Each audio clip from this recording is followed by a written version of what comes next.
Classical perspective. The practice of management can be traced to 3000 BC to the first government organizations developed by the Sumerians and Egyptians. But the formal study of management is relatively recent. The early study of management as we know it today began with what is now called the classical perspective. The classical perspective on management emerged during the 19th and early 20th centuries. The factory systems that began to appear in the 1880s posed challenges that earlier organizations had not encountered. Problems arose in tooling the plants, organizing managerial structure, training employees, many of them non-English speaking immigrants, scheduling complex manufacturing operations, and dealing with increased labor dissatisfaction resulting strikes.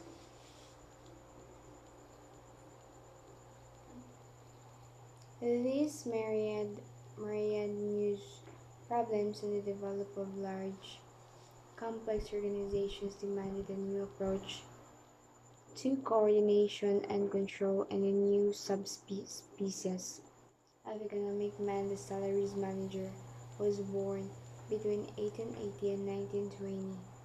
The number of professional managers in the United States grew from 161,000 more than 1 million.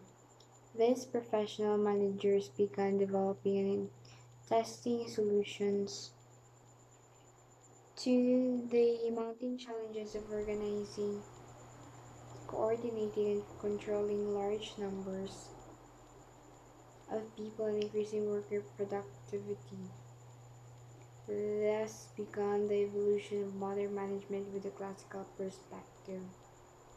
This perspective contains three subfields, each with a slightly different emphasis: scientific management, bureaucratic organizations, and administrative principles. Scientific management. Scientific management emphasizes scientifically determined jobs and management practices as the way to improve efficiency and labor productivity. In the late 18s, a young engineer, Frederick Winslow Taylor, 1856 to 1915, supposed proposed that workers could be retooled like machines, their physical and mental gears recalibrated for better productivity.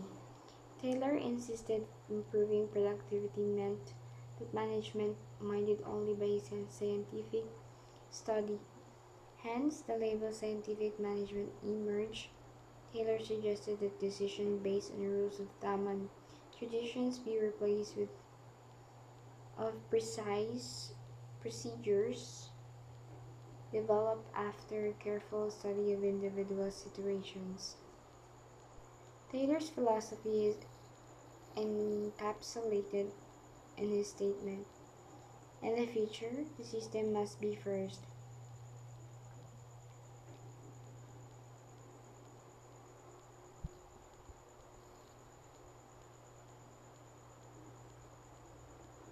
The scientific management approach is illustrated with the uploading of iron from rail cars and reloading finished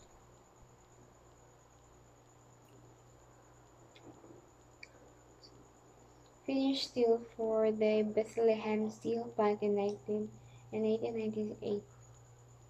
Taylor calculated that with correct movements, tools, and sequencing, each man was capable of loading 447.5 tons per day instead of the typical 12.5 tons. He also worked out an incentive system that paid each man $1.85 a day for meeting the new standard, an increase from the previous rate of 1.15 productivity at Bethlehem still showed up overnight. Although known as the father of scientific management, Taylor wasn't only in this area. Henry Gantt, an associate of Taylor's, developed the giant chart, a bar graph that measures planned and completed work along each stage of production by the time elapsed. Two other important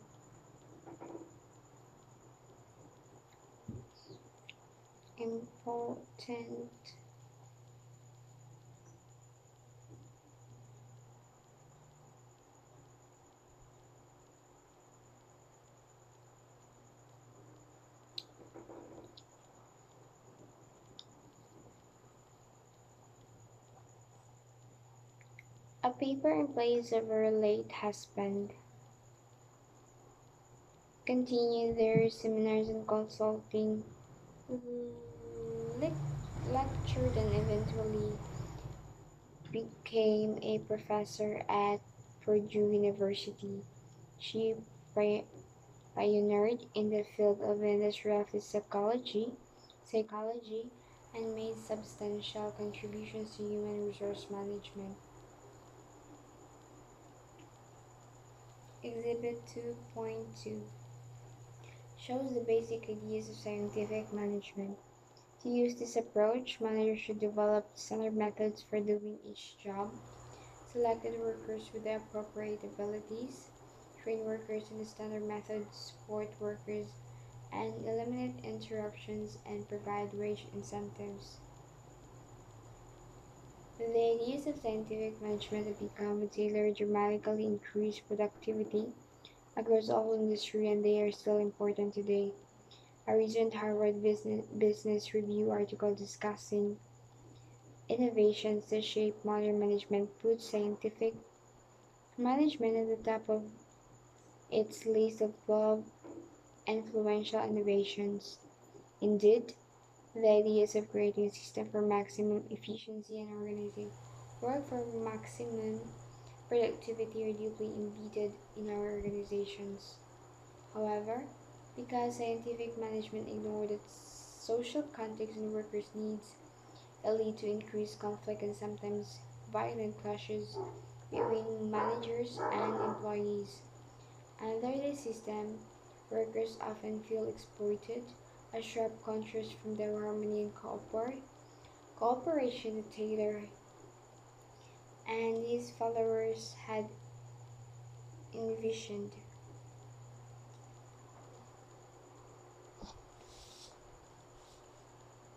Bureaucratic organizations, a systematic approach developed in Europe that looked at the organization as a whole in the bureaucratic organizations approach, a subfield within the classical perspective. Max Weber, 1864 to 1920, a German theorist, introduced most of the concepts on bureaucratic organizations. During the late 1880s, many European organizations were managed on a personal, family-like basis. Employees were loyal to a single individual rather than to the organization or its mission. This dysfunctional consequence of this management practice was the resources were used to realize the individual rather than to the organization or its mission.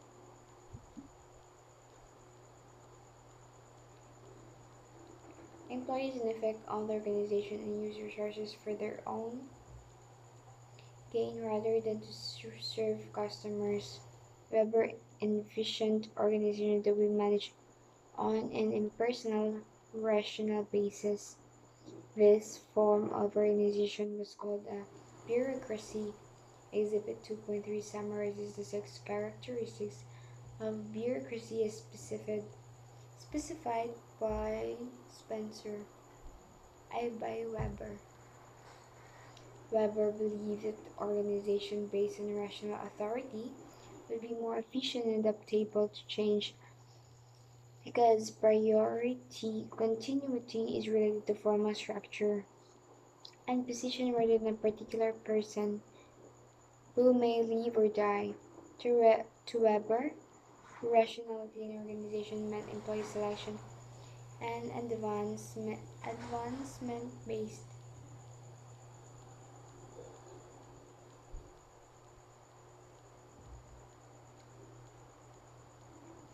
not on now you know, not on whom you know, but rather on competences and technical qualification, which are assessed by examination or according to training and experience. The organization relies on rules and written records for continuity. In addition, rules and procedures are impersonal and applied uniform, uniformly to all employees. A clear division of labor arises from distinct definitions of authority and responsibility, legitimizes official duties. Positions are organized in a hierarchy with each position under the authority of a higher one. The manager depends not on his or her personality for successfully giving orders, but on the legal power invested in the managerial position. The term bureaucracy has taken a negative meaning in today's organization and is associated with endless rules and red tape. We have all been frustrated by waiting in long lines or following seemingly silly procedures. However, rules and other bureaucratic procedures provide a standard way of dealing with employees. Everyone gets equal treatment and everyone knows what the rules are. This foundation enables many organizations many organizations to become extremely efficient.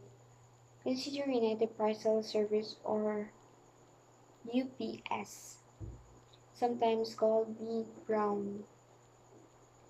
UPS specializes in the delivery of small packages, delivering more than 30 million every business day. In addition, UPS is gaining market share in air science, logistics, and global information services. Why has USB been so successful? One important factor is the concept of bureaucracy. UPS is bound in rules and regulation.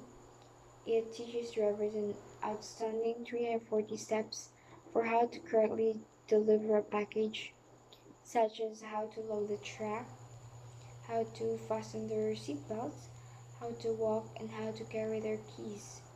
Specific safety rules apply to drivers, loaders, clerks, and managers. Strict dress codes are enforced. Clean uniforms, gold brown, everyday black or brown polished shoes with non-slip soles, no beards, no hair, below the collar, and so on. Supervisors conduct 3-minute inspections of drivers each day. The company also has rules specifying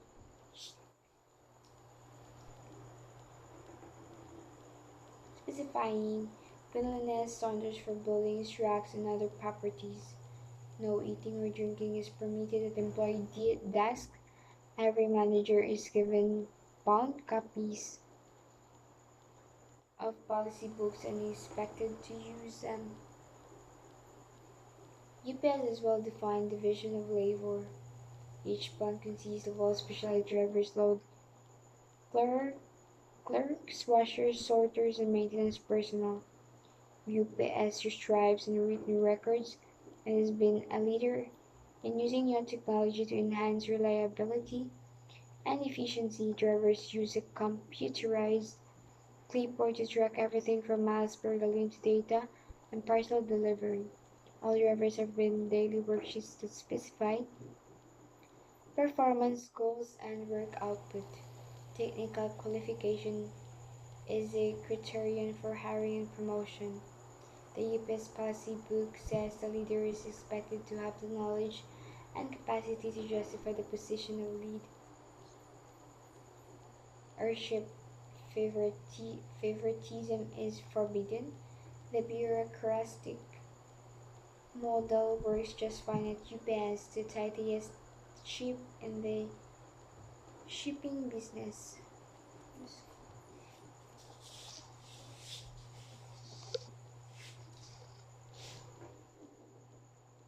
Administrative principle Administrative principles. Another major subfield within this classical perspective is known as the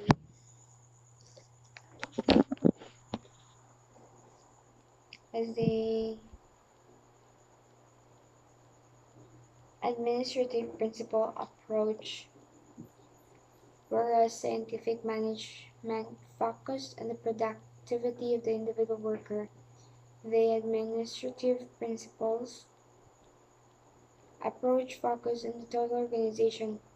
The contributors to this approach include Henry Fayol, Mary Parker Follett, and Chester One Barnard.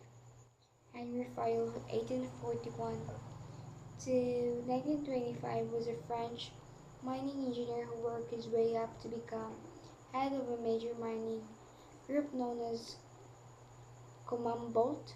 Commonwealth survives today as part of Le Creuset-Loir, the largest mining and metallurgic group in central France.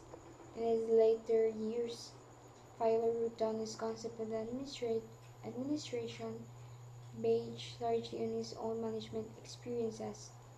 In his most significant work, General Industrial Management, Fayol discussed 14 general principles of management, several of which part is management philosophy today. For example, unity of command. Each subordinate receives order from one and only one superior. Division of work. Managerial work and technical work are amenable to specialization to produce more and better work within the same amount of effort.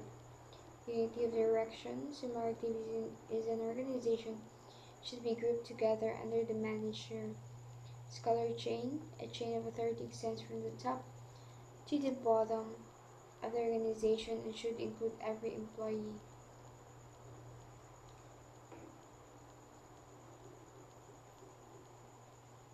Ye- um, Unity of direction. Similar activities in organizations should be grouped together under one manager. Scholar chain of authority extends from the top to bottom of the organization and should include every employee. Fayol felt that these principles could be applied in any organizational setting. He also identified 5 basic functions or elements of management: planning, organizing, commanding, coordinating, and controlling. These functions underlie much of the general approach to today's management theory. Mary Parker Follett, 1868 to 1933, was trained in philosophy and political science at what today is Radcliffe College. She applied herself in many fields, including social psychology and management. She wrote of the importance of common sub- superordinate goals for reducing conflict in organizations. Her work was popular with business people of her day but was often overloaded by management scholars. Follett's ideas serve as contrast to scientific management and are re-emerging as applicable for modern managers dealing with rapid change in today's global environment. Her approach to leadership stressed the importance of people rather than engineering techniques. She offered the pithy admonition: don't hug your blueprints, and analyze the dynamics of management organization interactions. Follow to address issues that are timely today, such as ethics, powers, and how to lead in a way that encourages employees to give their best. The concept of empowerment, facilitating rather than controlling employees and allowing employees to act depending on the authority of the situation open new areas for theoretical study by Chester Bernard and others. Chester won Bernard in 1886 to 1961 studied economics in Harvard but failed to receive a degree because he lacked a core in laboratory science. He went to work in the statistical department of AT&T and in 1927 became president of New Jersey. Bob, one of Bernard's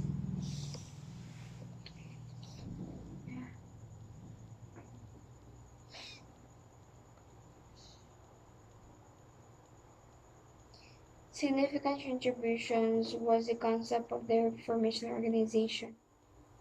The information organization occurs in all formal organizations and includes cliques and naturally occurring social groupings. Bernard argued that organizations are not machines and stressed that informal relationships are powerful forces that can help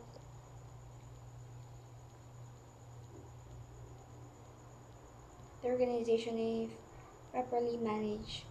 Another significant contribution was the acceptance theory of authority, which states that people have free will and can use whether to following management orders. People typically follow orders because they perceive positive definite to themselves, but they do have a choice. Managers should treat employees properly because their acceptance of authority may be critical to organization success in important situations. The overall consecutive perspective as an approach to management was very powerful and gave companies fundamental new skills for establishing high productivity and effective treatment of employees. Indeed, the United States sugared ahead of the world in management techniques, and other countries, especially Japan, borrowed heavily from American ideas. Humanistic perspective.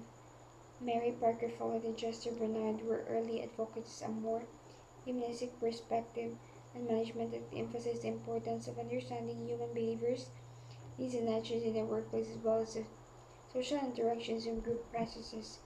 They will discuss these subfields based on the humanistic perspective, the human relations movement, the human resources perspective, the behavioral sciences approach.